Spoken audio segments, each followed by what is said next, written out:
Hello दोस्तों, आज से हम हिंदी का सेशन शुरू कर रहे हैं और सब लोग जो है चाहे वो जो लोग तैयारी करते हैं, चाहे वो दारोगा हो, चाहे वो लेखपाल की भर्ती आने वाली उससे संबंधित जो तैयारियां होती हैं, या टेट हो, सुपर टेट हो, ऐसे तमाम जो एग्जाम्स हैं, कॉम्पिटेटिव एग्जाम्स, उस कॉम्पिटेटिव एग्जाम्स में जो हिंदी का एक बड़ा अहम रोल होता है, तो उसी को ध्यान में रखकर हम जो है अपने हिंदी के सेशन की शुरुआत आज करने जा रहे हैं। और इस सेशन में अभी हम किसी भी लेसन के बारे में चर्चा नहीं करेंगे। आज का मेरा सिर्फ मोटो ये रहेगा कि लोगों को समझा पाना कि जो हिंदी है क्या, हिंदी के जो बेसिक कॉन्सेप्ट होते हैं उनके बारे में आज हम इस वीडियो के माध्यम से, चाहे वो दारोगा की भर्तियों के अभ्यर्थी हों, चाहे वो टेट के हों, सुपर टेट के हों, लेखपाल के, ऐसे तमाम जो कॉम्पिटेटिव एग्जाम्स हैं उससे रिलेटेड जो छात्र हैं उनके लिए आज ये वीडियो बड़ी अहम होने वाली है। और इस वीडियो में मैं एक बार फिर से बता दे रहा हूं कि इस वीडियो में जो हिंदी के बेसिक कॉन्सेप्ट हैं मैं उन्हीं के बारे में चर्चा करने वाला हूं। तो इस हिंदी के सेशन की शुरुआत हम कुछ प्रश्नों के माध्यम से करना चाहेंगे और वो प्रश्न जो हैं, वह प्रश्न जो है आपके हिंदी के बेसिक कॉन्सेप्ट को क्लियर करेंगे। तो अब आप लोगों के मन में ये आ रहा होगा कि ये भाई जो है वो जो हिंदी के बेसिक कॉन्सेप्ट क्या क्या है। तो पहले आप उन क्वेश्चनों को नोट करिए और उन क्वेश्चनों के माध्यम से मैं आपको समझाने वाला हूं कि हिंदी के बेसिक कॉन्सेप्ट क्या होते हैं। जैसे अगर एक पहला क्वेश्चन हो कि हिंदी शब्द का जन्म, हिंदी शब्द का जन्म किस शब्द से हुआ? हिंदी शब्द का जन्म किस शब्द से हुआ? ये जो है पहला क्वेश्चन। दूसरा क्वेश्चन हमारा यह हो जाएगा कि हिंदी शब्द का प्रयोग, हिंदी शब्द का प्रयोग सर्वप्रथम किसने किया? किसने किया? इसके बाद मेरा तीसरा क्वेश्चन हो जाएगा कि हिंदी का जन्म किस शब्द से हुआ? हिंदी का जन्म किस भाषा से हुआ? और हमारा चौथा क्वेश्चन हो जाएगा कि हिंदी का विकास किस भाषा से हुआ?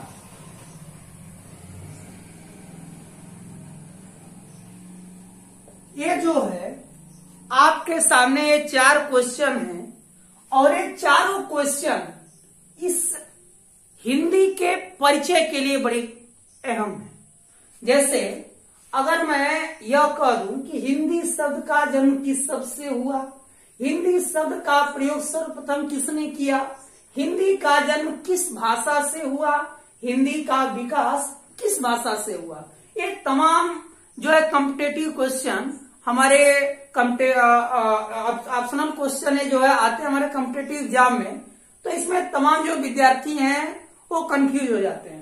तो अगर आपको हिंदी का बेसिक कंसेप्ट अगर क्लियर है तो आप ऐसे क्वेश्चनों को हल कर लेंगे।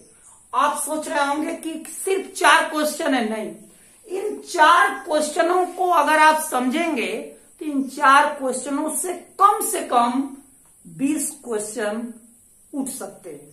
अब जो है मैं पहले क्वेश्चन पर आता हूं। हिंदी शब्द का जन्म किस शब्द से हुआ? अब जो है मैं थोड़ा सा आपको परिचय बताना चाहूंगा कि जो ईरान के निवासी थे वो जब भारत आए, देखिए मैं इसी क्वेश्चन, ये दोनों क्वेश्चन इस पूरे एक कहानी नुमा जो व्याख्या है उसमें छुपा हुआ है कि हिंदी शब्द का जन्म किस शब्द से हुआ और हिंदी शब्द का प्रयोग सर्वप्रथम किसने किया। हुआ क्या कि जो ईरान के निवासी थे वो जब भारत आए तो भारत में एक सिंधु नदी थी। भारत में सिंधु नदी, आप सभी लोग जानते हैं कि भारत में जो है एक पवित्र नदी है सिंधु। तो उसमें क्या है कि जब ईरान जो है भारत आए तो उन्होंने उस नदी के बारे में पूछा कि ये कौन सी नदी है। मैं उसी नदी के व्याख्या करते हुए मैं बताऊंगा कि हिंदी शब्द का जन्म किस शब्द से हुआ। और देखिए हुआ क्या कि जब जो है ईरान के जो निवासी थे वो कहाँ आए भाई? भारत में।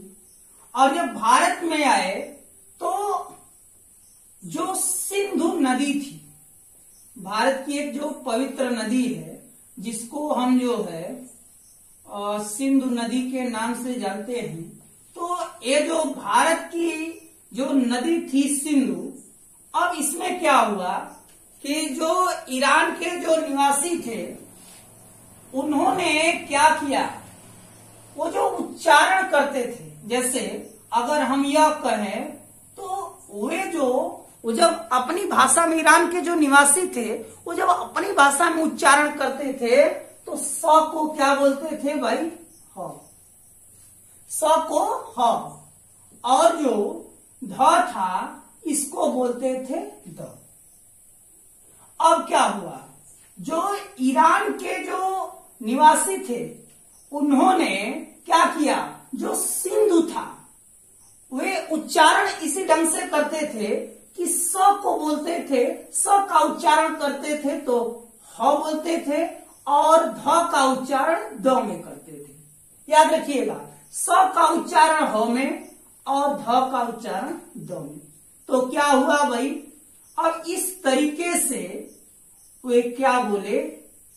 हिंद। क्या बोल दिए? हिंद। यानी स को ह और ध को द। तो अब वे सिंधु को क्या बोले? हिंदू। थोड़ा सा मार्कर नहीं चल रहा है।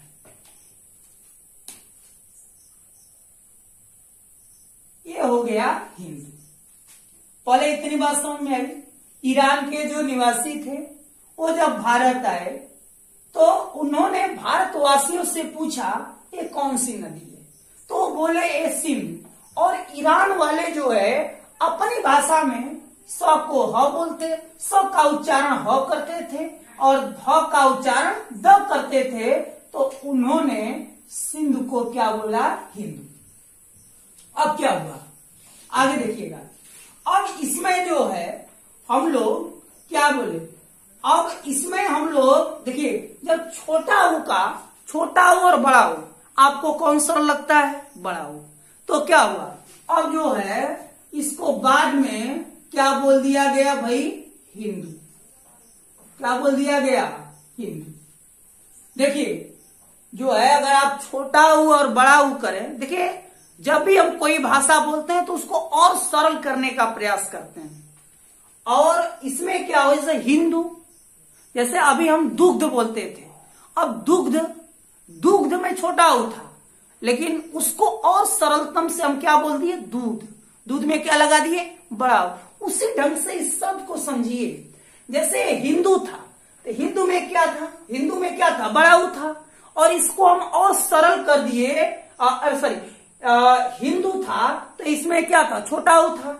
और इसको जब और सरल करे, छोटा ऊ की जगह पे बड़ा ऊ कर दिए, तो ये क्या हो गया? हिंदू हो गया।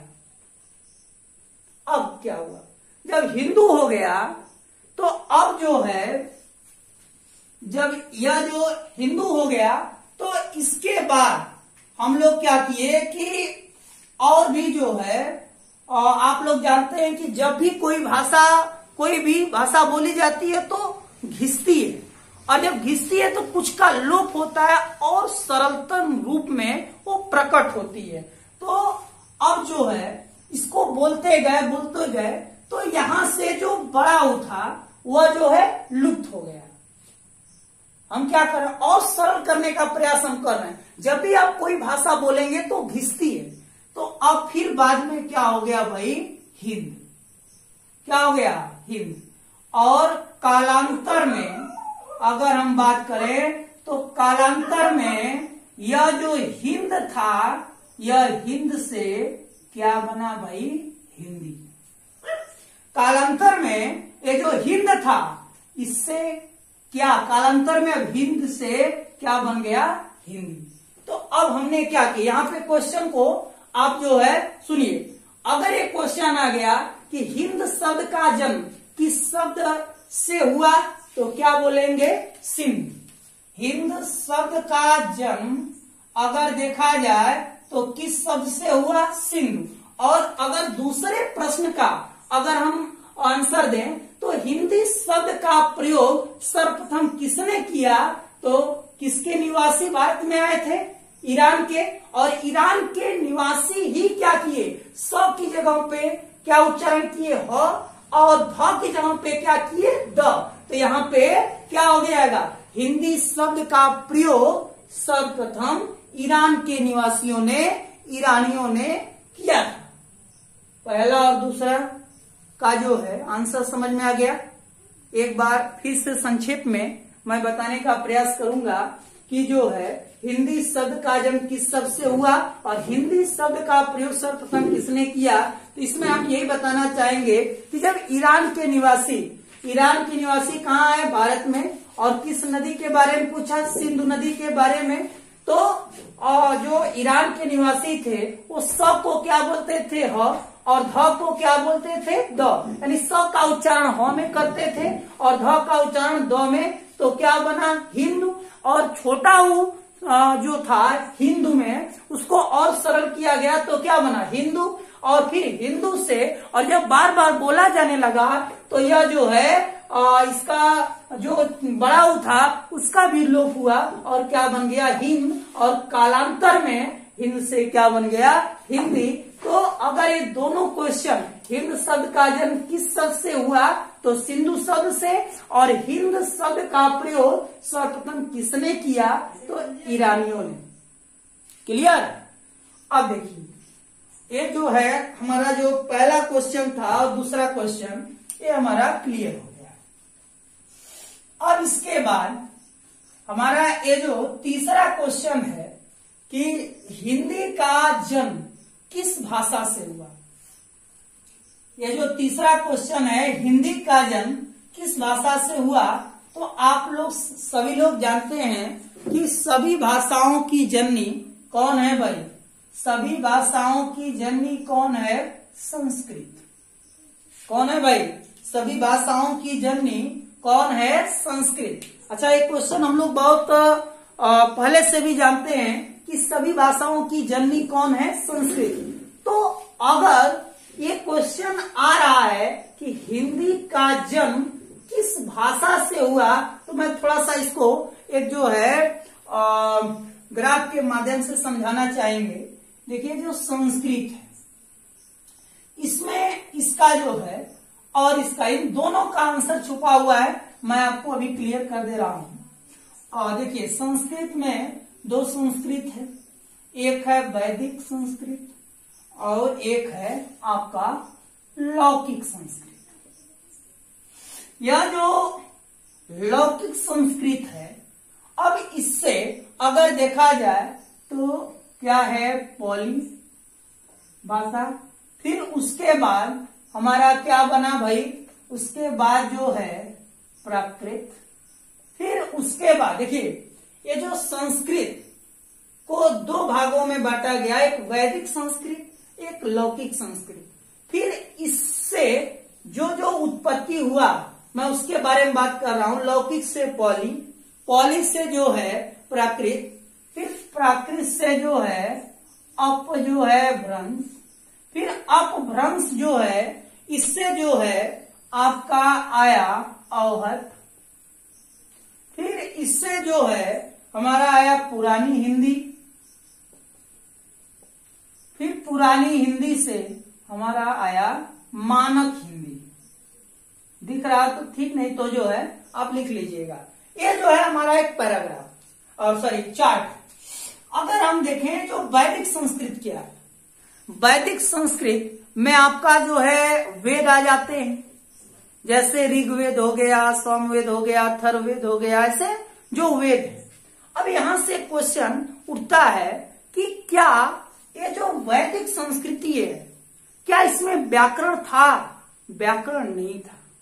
ये इन दोनों में अंतर यही है, वैदिक संस्कृत और लौकिक संस्कृत, इन दोनों में अंतर यही है कि वैदिक संस्कृत में व्याकरण नहीं था, लेकिन जो लौकिक संस्कृत था इसमें महर्षि जो पाणिनि थे उन्होंने क्या किया कि व्याकरण का यूज किया और इसको क्या किया, इसको संयमित किया, इसको जो है रेगुलरिटी प्रदान की।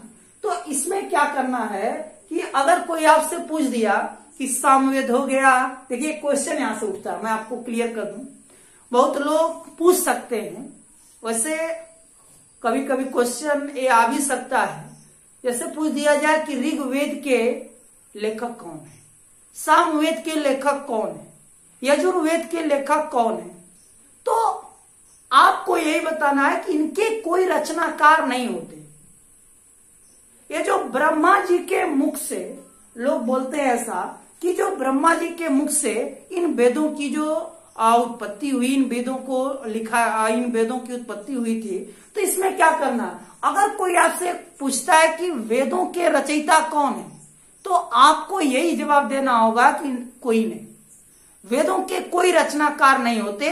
और जो वैदिक संस्कृति है उसमें व्याकरण नहीं था, इसमें व्याकरण नहीं है, ये बात आप गौर करिएगा। जबकि जो लौकिक संस्कृति है, लौकिक संस्कृति में जो महर्षि पाणिनि थे उन्होंने क्या किया, इसमें व्याकरण संस्कृत व्याकरण का इन्होंने यूज किया, उन्होंने सबसे पहले, और इसको संयमित करने का प्रयास किया।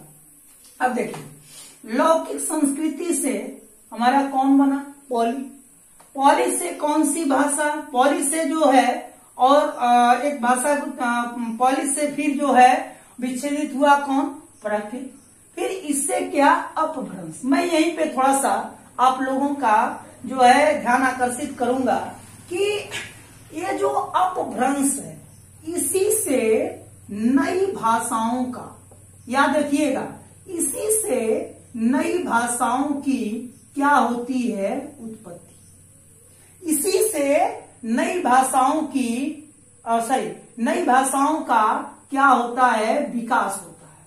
सॉरी, नई भाषाओं का विकास किससे होता है, अपभ्रंश से।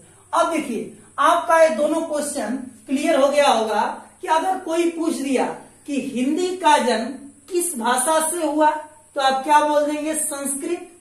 और अगर ये क्वेश्चन इस ढंग से आ जाता है कि हिंदी का विकास किस भाषा से हुआ, तो आप बोलेंगे अपभ्रंश।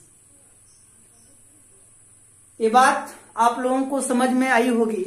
मैं एक बार फिर से संक्षेप में इस बात को बताना चाहूंगा कि ये जो पहला और दूसरा क्वेश्चन आपका क्लियर है, तीसरा और चौथे क्वेश्चन पे मैं आपका ध्यान आकर्षित करूंगा कि आप सभी लोग जानते हैं कि सभी भाषाओं की जननी कौन है, संस्कृत। और जब इसको एक ग्राफ के माध्यम से मैं रिप्रेजेंट करूं तो जो संस्कृत को दो भागों में बांटा गया, एक है वैदिक संस्कृत जिसमें वेदों का जो है वेदों की चर्चा होती है, और मैं आपको ये बात बता देना चाहता हूं कि वेदों के कोई रचनाकार नहीं थे। और इस वैदिक जो संस्कृति, इसमें व्याकरण का कहीं भी यूज नहीं है, इसलिए यह जो है संयमित नहीं थी। दूसरा जो है लौकिक संस्कृत, लौकिक संस्कृत में जो है व्याकरण का यूज हुआ और किया कौन, महर्षि पाणिनि ने।